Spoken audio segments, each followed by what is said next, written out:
I'm just going to sit here for a minute just to give people a chance to notice.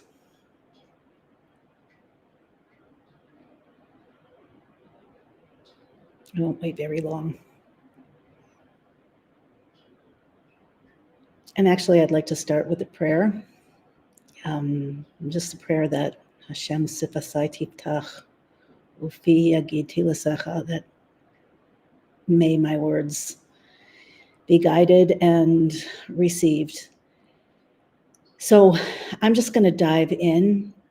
This live stream is not for most people. So if none of these things describe you, you probably should tune out. It's for you if you are sensitive and seeking, if you know there's something deeper, if your gut tells you that something's not adding up. Maybe it's been telling you that for quite a long time. You keep going down back alleys or front alleys or rabbit holes and just find that there are more underneath those. And overall, you feel like there's something that needs to shift, and somehow it's maybe shifting, maybe it's not shifting. Should you be excited? Should you be dancing with the tambourine? Should you be suspicious? Should you be scared? And I want to speak into that. And I'll tell you straight up that I'm really meditating deeply because I'm feeling all those things. And I would like to be the last person who would ever discourage anyone from being excited about redemption. The tambourines are great. We are living in prophetic times. There's no question about it. This is the redemption. It's the first stage of the redemption. There's no question about that either. The Rebbe said a number of times, 34 years ago already, or 33, that we're already in Yemot HaMoshiach b'Pashtus. Literally, we're in the Messianic Era. These are the days of the unfolding of the redemption. The question is, what is actually at play here? So I'm going to read you, the name of this live is Uncomfortable Truths, the War for Your Soul. I'm going to read you the points just because I'm feeling so much the heart of the paradox. I mean, we were in the shelter an hour or two ago. There's so many miracles here, like bombs and landing on buildings, the hospital wing that was evacuated the day before, or buildings that are empty, or, whatever. But there's also been tragedies and destruction, and we've been at war here. This has been going on since 20 months. And this is, I doubt very much that this is the grand finale. I'll just say that. I'm ready to be made wrong. And hopefully that I will be made wrong, because we will make the shifts that we need to make. So let me read to you these 5 points that I'm going to try to speak into pretty quickly. It's just an hour plus a little bit till Shabbat, till candlelighting here in Jerusalem. So we are at war. By we, I don't just mean Israel, the Jewish people. The world is at war. Let's say Israel for now, but not just with nations. Israel and all people are at war with what's called mimicry. What is mimicry? It's an AI word that I've learned. Mimicry is when something that's real gets covered up by something that looks real but isn't, that tries to take its place, that tries to act like it's the real thing when it's not. So what does that mean? That means that we're in a world simultaneously where redemption is arising more and more. The potential is unfolding, and I don't even want to say blossoming, it's exploding within us and within the world. And at the same time, things are breaking down. So we have false light, mimicry leaders, mimicry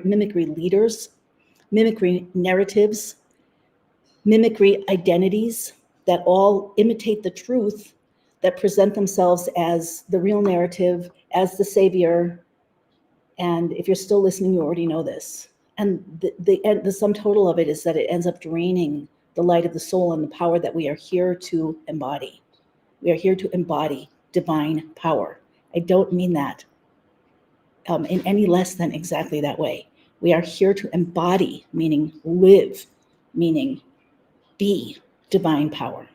That's real. I'm not making that up. The Rebbe said already many, many years ago, and many, many times, that this is the last generation of exile and the first generation of redemption. What does that mean? That means that we have two programs in us. we have the real thing, and then we have the mimic thing. So the exile is covered with mimicry. It's a world where it looks like there's no God when all it's made of is God. It's a world that looks like we're powerless and victims when all we are is carrying the essence of God, covered with mimic, covered with falseness, covered with things, with the identity, with the voice of the snake. So we are here not to be removed by some higher force from this hard situation, although there is that aspect of it. We're here to reveal, to uncover what we really are, so that what we really are and what this really is, ein od milvado, there's nothing but God, that it becomes revealed.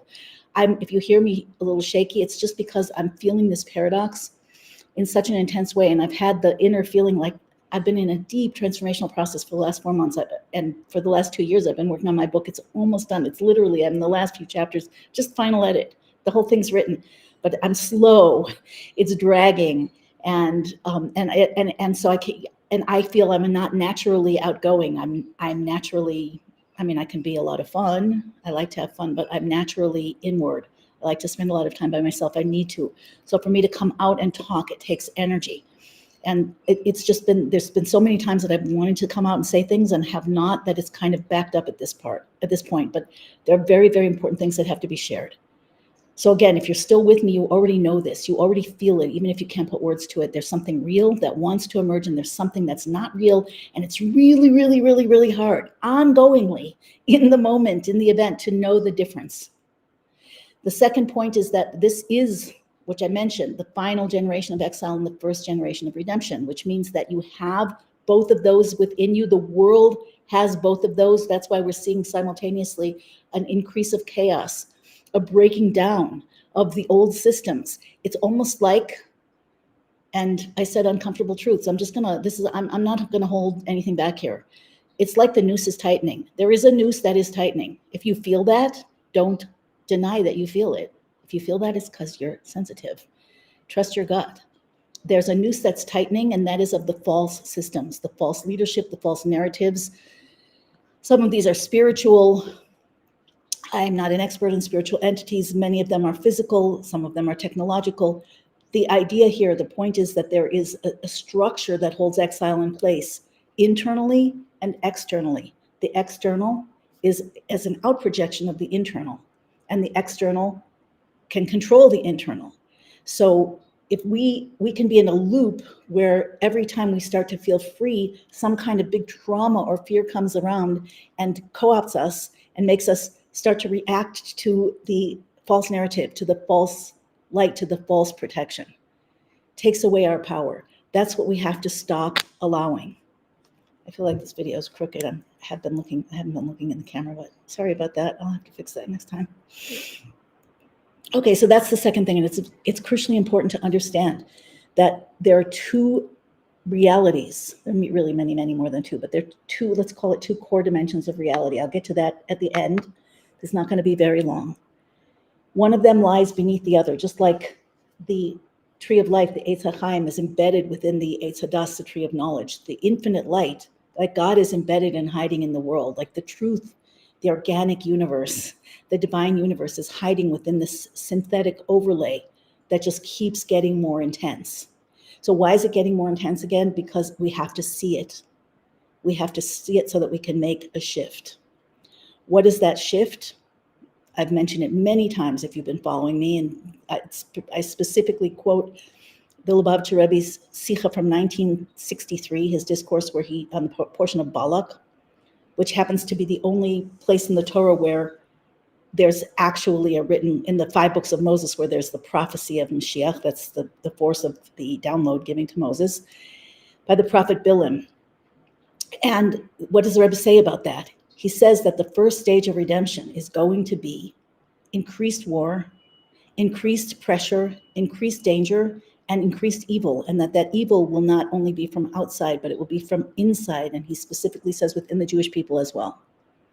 He doesn't even say as well, he says within the Jewish people themselves.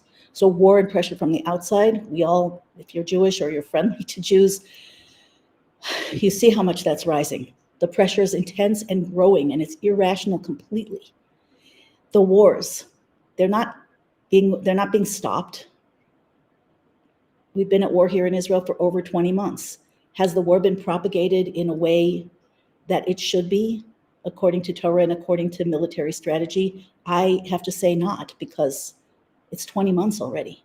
And I've talked to soldiers who specifically are in deep trauma because their units were sent in long time ago, took ground, were sent out again, had to give back the ground because of whatever, and then were sent back in again, and many of them died. So this is the false, again, uncomfortable truths. There is a war for our soul. And if we don't know what we're fighting, we can't fight it. The good news is you're not fighting it alone. The good news is there's it's not a small, but a deep internal shift that any of us can make at any time. And that's what the Rebbe talked about in this discourse. That will shift everything. So the shift is, as the Rebbe said, when the darkness of the first stage of redemption increases and increases, like birth, right? The pressure increases and increases. As that happens, it's for the one and only purpose of catalyzing a shift in what? In our very ground of being, as human beings, in our relationship with God, in our relationship with our souls. That's all there is. There's nothing outside of you that isn't coming from that relationship. Yes, it's true, you're not the only one. But one person who's very, very aligned will compensate, will dominate probably millions of people who are not. Certainly. So this shift is, as the Rebbe explains, from the relationship with God that's called Ha'or, Hamamale Kol Amin, the light that fills all worlds, to the light of Soviv Kol Amin, the light that transcends and surrounds all worlds. In a nutshell, Mamale Kol Amin in this context is a matrix of reality. All worlds are a matrix of reality. There's nothing here but God.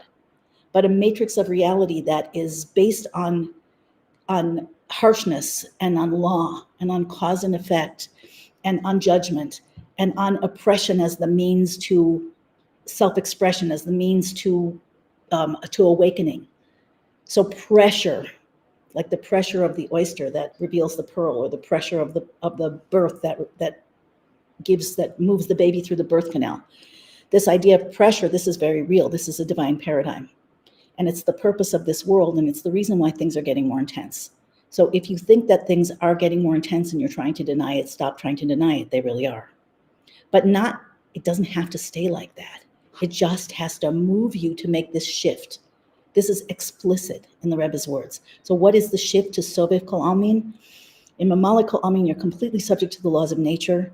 There are definitely things that you should be afraid of. There are bigger people and littler people. There's stronger armies and weaker armies. We're already halfway out of that, maybe more than halfway. But things keep happening, probably not by accident, to pull us back into that. And it gets worse. We had many years now where things have been getting more chaotic and more oppressive. And yes, there's breathing in between. But the pattern is not like it's wider and wider and more peaceful. It is more and more awake. It is more and more conscious. We are more and more empowered, but countering that, it's a war for the soul. Countering that is the exile, the mechanism of exile, the falseness that's trying to clamp down. So the Rebbe explicitly talks about how we are meant to make this shift from the field of godliness, our soul and body relationship with God that is subject to natural law, to a different kind of relationship that is an intimate, co-creative partnership, not from judgment, not from being good or not being good, not any of that. It's a switch that brings out the inner godliness in us, that takes us above the laws of nature and allows us to be partners, literally partners with God in creating new laws of nature. That's Sovev Kol Amin, and it's beyond the time limit or the scope of this to really explore exactly how that works, maybe in another video. But you just have to understand that there's this quantum shift that you're being called upon to make. The more pressure, the more potential there is for shifting. If you ignore the pressure, or if you argue it away, or if you go into a spiritual bypass and just say, this is all great, it's happening now. And again, far be it from me. The last thing I want is to discourage anyone from being joyful and empowered. That's really, really important. It's wonderful, it's magical, it's divine. Simcha paretz get, or joy transcends, it has a lot of things. But at the end of the day, we're not here to be saved. I mean, in a sense, we are here to be saved. But in this deeper sense, we are here not to be saved by an outside force and remain who we are, small, covered, clouded. We're made from divine essence. We're made from God. And we're here to remember that internally. Again, that's part of the switch to Soviet Kal'amin, to become a co-creator.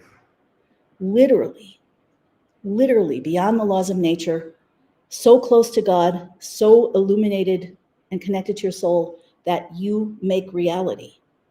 Now, we have had many hints of that, the manifestation law, the law of attraction, etc. But I'm not talking just in terms of your personal life, although great, use that. It's real. I'm talking about changing the world. And again, it doesn't take that many people if they're deeply connected. So we're here to reveal who we truly are, which is co-creative beings made of God at our core, with that divine will pulsing through our bodies, our presence, and our voice. The soul has to be embodied. Spiritual bypass does not work. There may have been a time, I think there probably was a time, I'll talk about that more on some other live, but having been in Crown Heights when in the Rebbe's neighborhood in 1991, 1992, and before and after as well, it seems that if we had been ready, we could have bypassed a lot of this process, because this process is to make us ready. That's the whole point of it. But we weren't. I mean, not enough people were.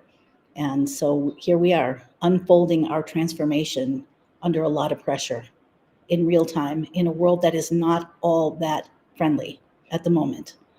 So again, the world is an out projection of us, and it's a matrix that's being created. At the end of the day, it's been created by God. It's here as a pressure cooker for your evolution, for my evolution. Transformation. It doesn't have to take a long time. It could be just a change in attitude. If you leave here and you have a different thought and you start questioning, like, who am I and why am I here? And what really is possible? And how could I connect to God differently? How could I see myself as just by seeing things in a different way?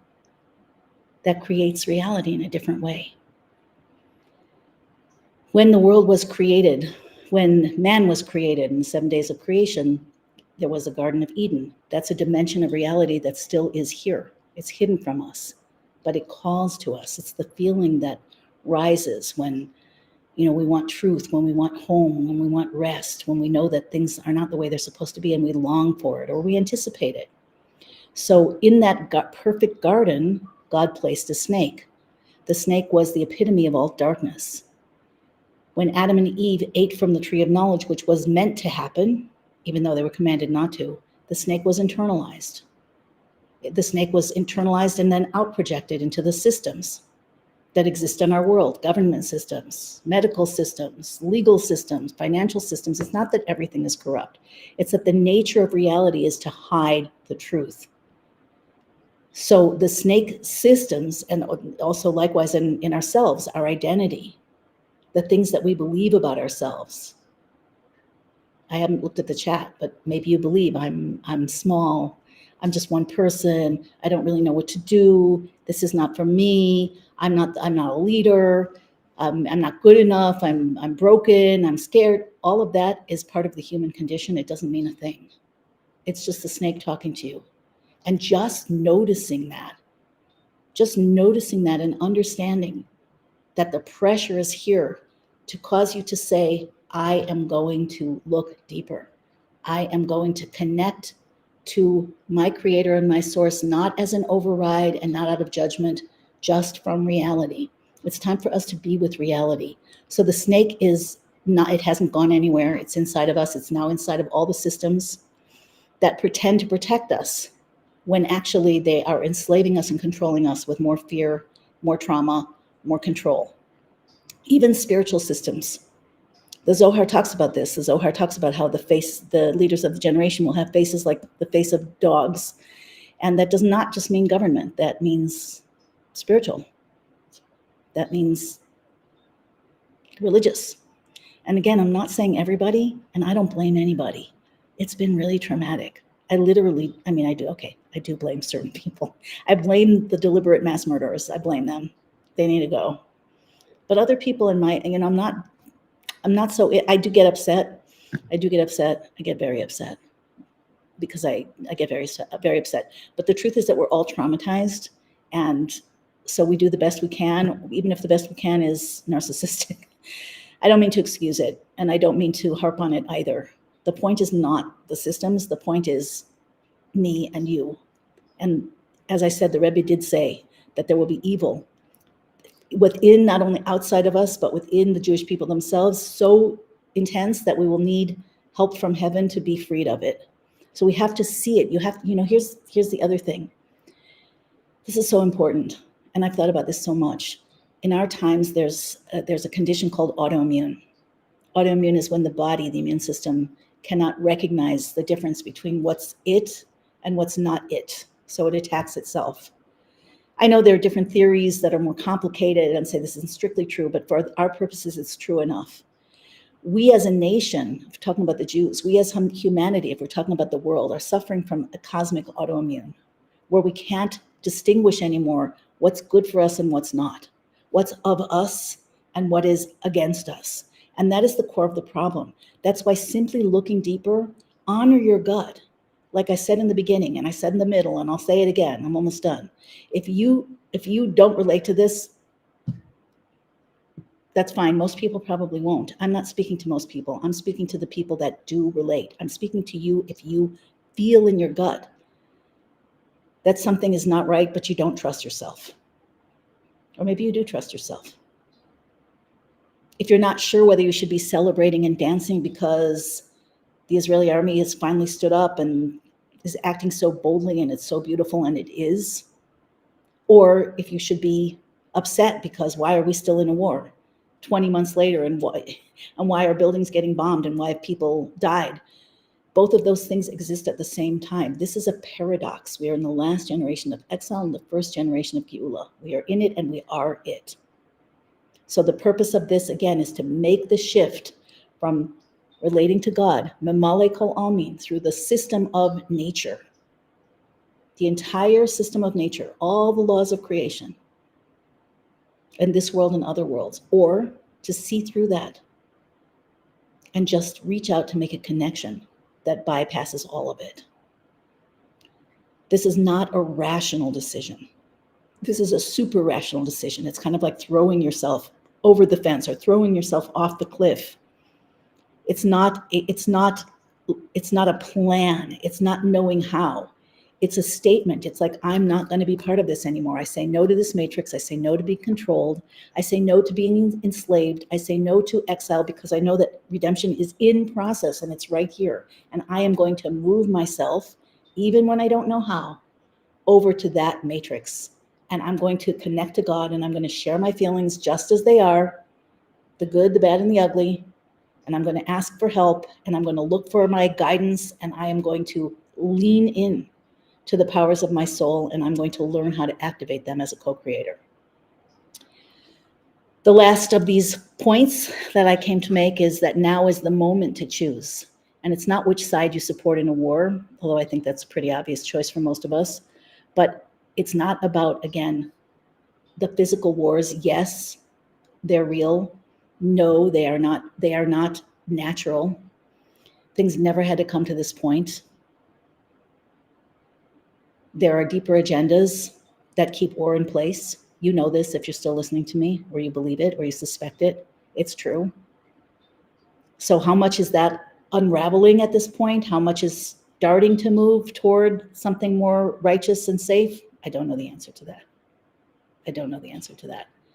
What I do know is we are in prophetic times, specifically Persia, Israel, and the United States are discussed in prophecy a lot, especially around Persia.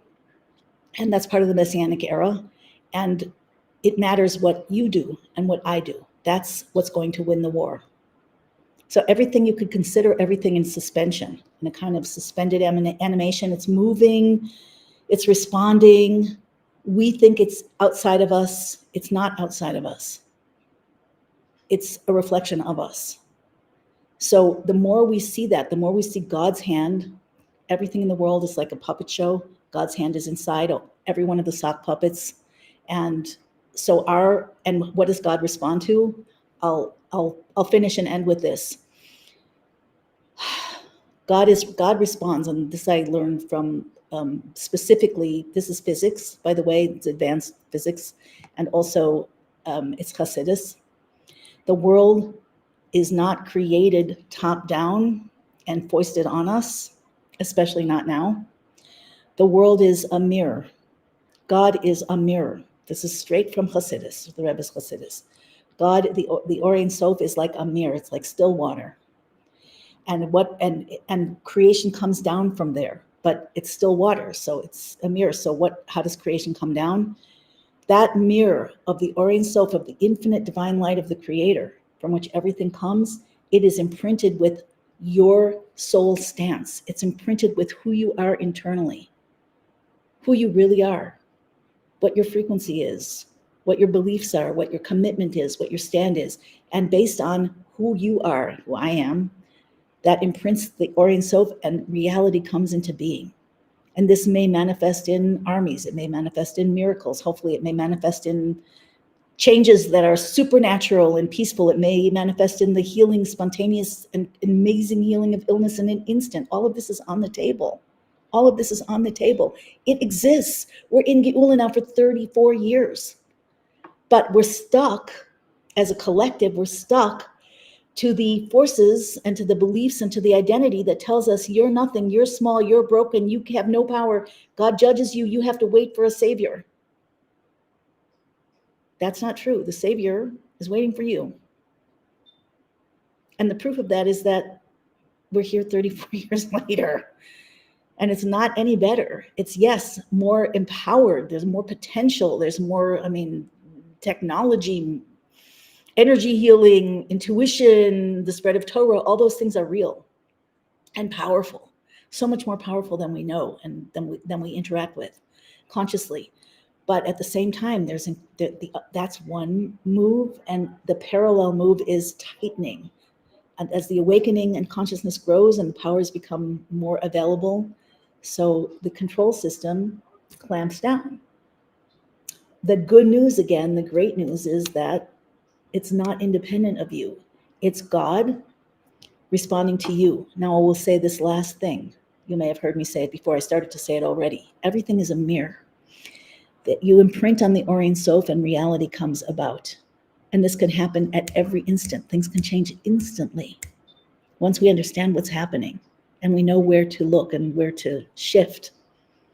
It doesn't have to take much. It could be like the turning of a head, but it has to be real. It has to be aligned. We cannot expect salvation to come from outside of us. That's the big mistake. So why is it like this, that we imprint on this mirror of the Orient Sof? Because that is God's total desire. It's the structure of all of reality that we initiate. We think that we're waiting for God to initiate. No, we are the feminine. We are the Shekhinah. The souls come from the Shekhinah. And the feminine is designed in all of creation, every world from top to bottom, to be the initiator. We're the part like the moon. We could compare it, because it does compare God to the sun and us to the moon. The moon waxes and wanes. It orbits the sun. We are the ones who move things. We are considered a teres baila. We are the crown, the feminine attribute. The souls are the crown of the Creator, which is higher and bigger, encompassing the divine wisdom.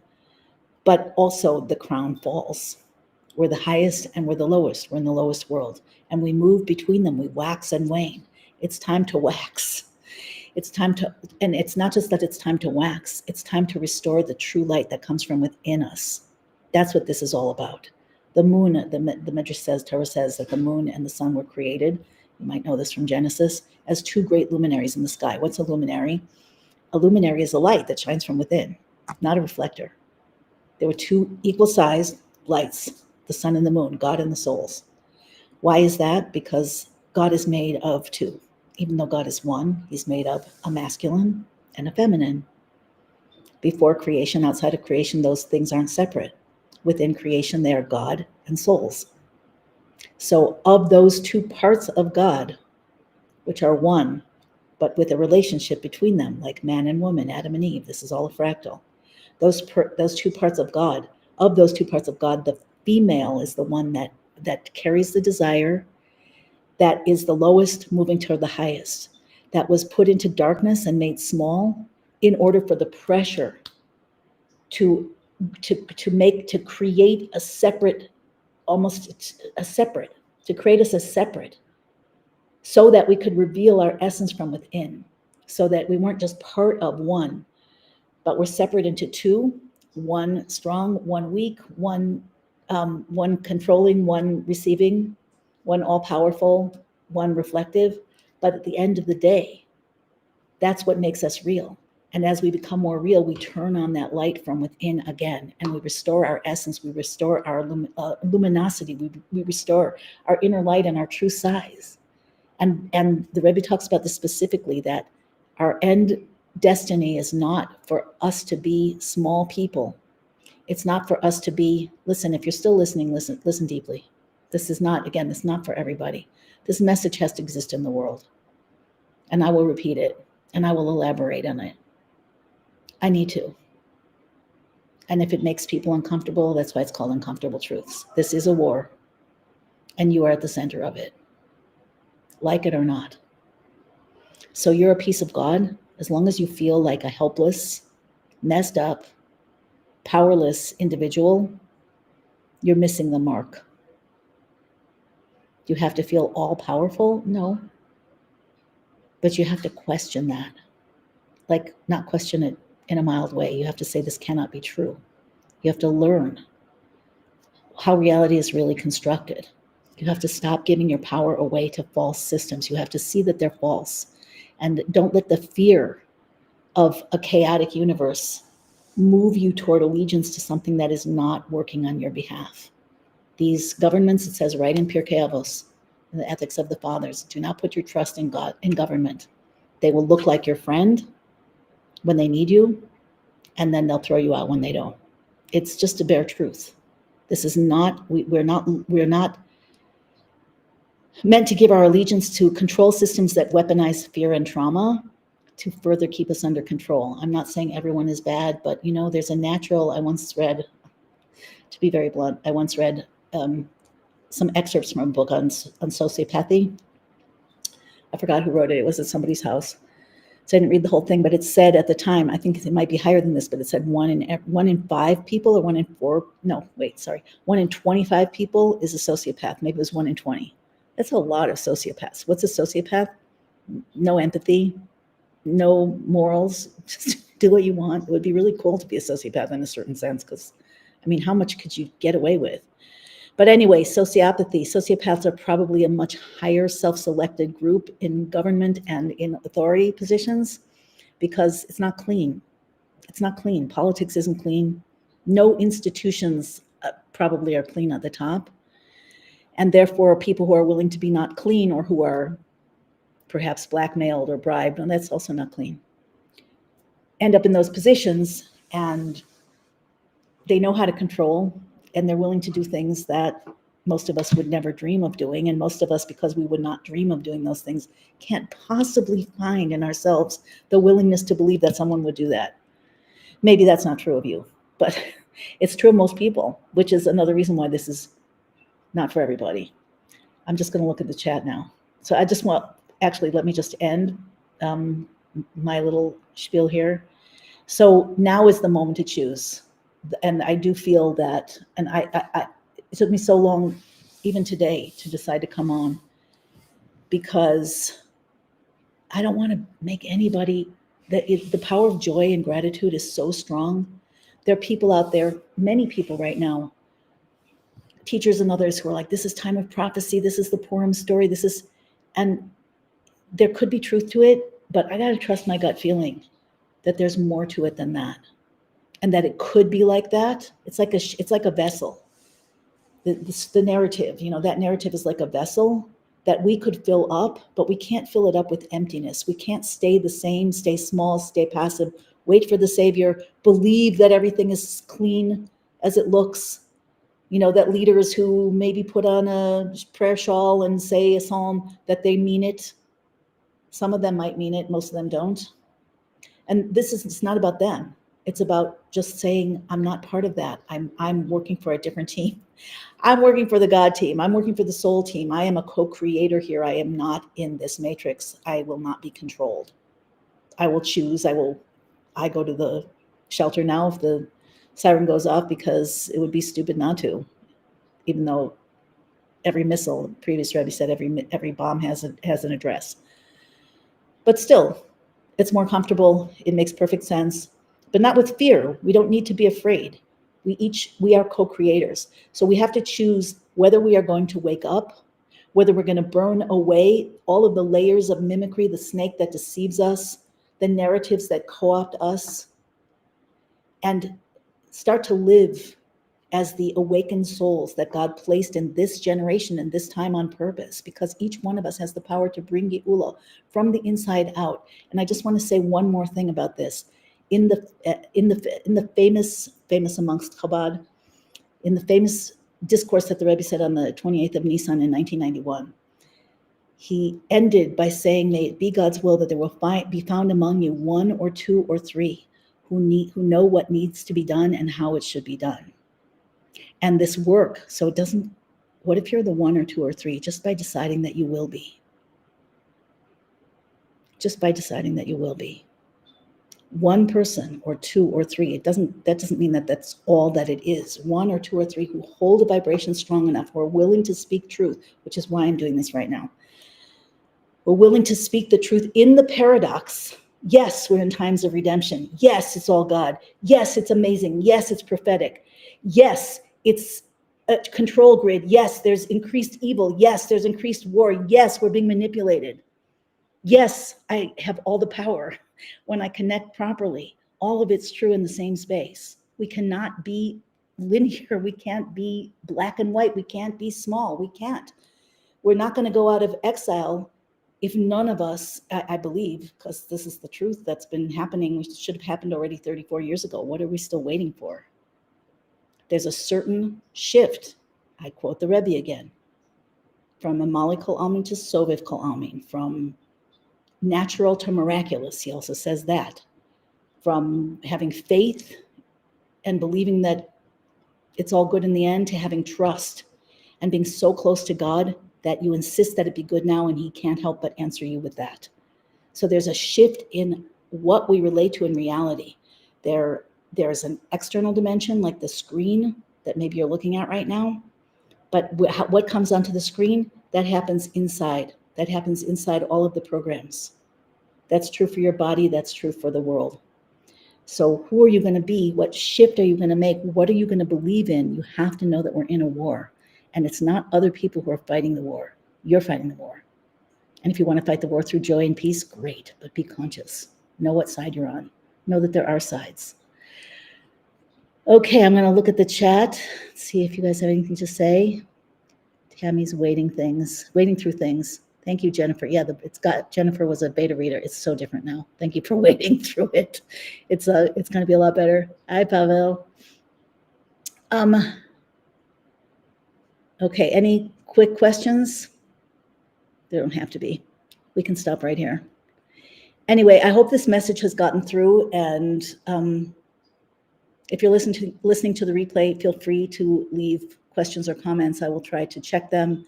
I really am going to pray to have the energy and the will to come on a lot more. And yeah, being an anchor in the reality, that we are in more than one world, and we need to reveal the real one and not fall for the fake one. And that starts within our own self-perception. Am I a limited, flawed human being? Yeah. Am I a powerful fractal of God whose inner light can change the entire universe and every aspect of my life as well? Yes. So which am I going to feed? What do I have to dissolve? And what am I aiming for? Okay, with that, I wish you Shabbat Shalom, and we should see only joyful miracles.